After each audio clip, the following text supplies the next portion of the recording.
लखनऊ। शातिर अभियुक्त को चौक पुलिस ने किया बरामद। खुद के गुमशुदा होने ने शातिर ने खुद बनाई थी योजना। सर्राफा व्यापारियों का लिए था लाखों रुपए का कर्ज। कर्ज से बचने के लिए खुद को गुमशुदा कर लोगों व पुलिस को किया गुमराह। अभियुक्त के लापता होने पर पत्नी ने थाना चौक में लिखाई थी गुमशुदगी। रिजवान नामक अभियुक्त को पुलिस ने किया सकुशल बरामद। चौक पुलिस व सर्विलांस टीम ने कड़ी मशक्कत के बाद सकुशल बरामद कर किया मामले का पर्दाफाश। दिनांक 5 अगस्त 2022 को चौक के एक सराफा व्यापारी रिजवान, जिनकी यहाँ पे सराफे में इनकी सोने चांदी की दुकान थी, दिनांक 6/8/2022 को इनकी स्कूटी एक्टिवा, इनका फ़ोन और संबंधित अन्य सामग्री, ये जो काकोरी का आरोबी है, आरोबी का माने रेलवे ओवरब्रिज, उस पर इनको लावारिस हालत में पाया गया और 5/8 को ये घर से बिना बताए कहीं चले गए थे। 6/8 को जिस तरह से ये जो सामान है, स्कूटी, फ़ोन, बैग इत्यादि प्राप्त हुए थे, यह दर्शा रहा था कि इनके साथ कोई मिसहैपनिंग हुई है। इस तरह से इन्होंने इस पूरे संवेदनशीलता के साथ चौक पुलिस ने एसीपी चौक साहब के निर्देशन में, जो पश्चिम के डीसीपी साहब की टीम है सर्विलांस, उसकी मदद से पूरे घटनाक्रम को संजोया, कड़ियों को एक तरीके से तरतीब से लगाया। लेकिन चूँकि इनके पास कोई फ़ोन नहीं था, चूँकि फ़ोन तो इन्होंने घटनास्थल पे ही छोड़ दिया था, तो यह एक बड़ी बात थी। चूँकि एक तो व्यापारी थे, इसलिए और भी बहुत इम्पॉर्टेंट बात थी कि ये सोने चांदी के व्यापारी हैं। लेकिन कुछ चीज़ें इशारा कर रही थी कि संभवतः इनके साथ ऐसी कोई वारदात नहीं हुई है और इन्होंने एक पुलिस को और अपने घर वालों को चीट करने के उद्देश्य से इस तरह के घटनाक्रम को अंजाम दिया है। इवन कि इनकी जो घर के लोग थे, इनकी वाइफ थी, उनको भी नहीं पता था कि इन्होंने जानबूझ के ऐसा कुछ किया है।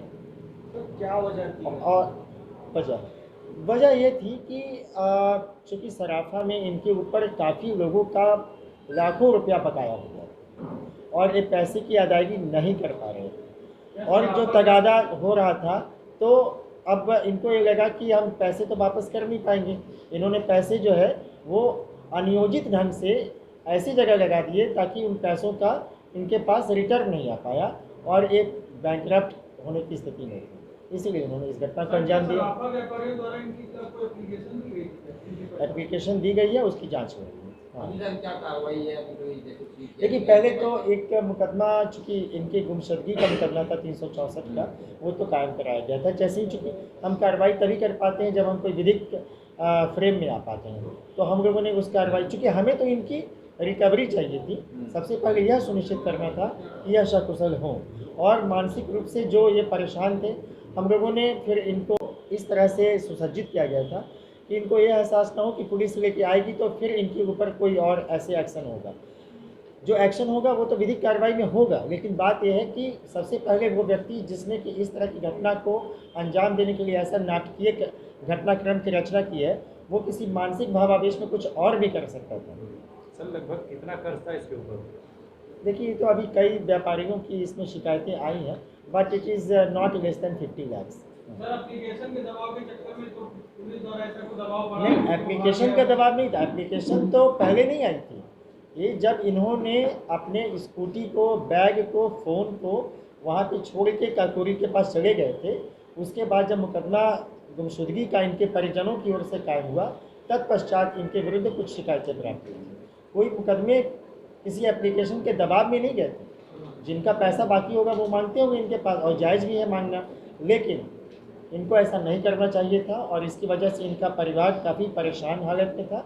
और मैं एसीपी चौक साहब और उनकी टीम, इंस्पेक्टर चौक को बधाई देना चाहूँगा कि उन्होंने इस व्यक्ति को सकुशल बरामद किया। सर, अभी तक जो एप्लीकेशनें आई हैं बाकी का पैसा, तो क्या इस पर कार्रवाई होगी कैसे, क्या?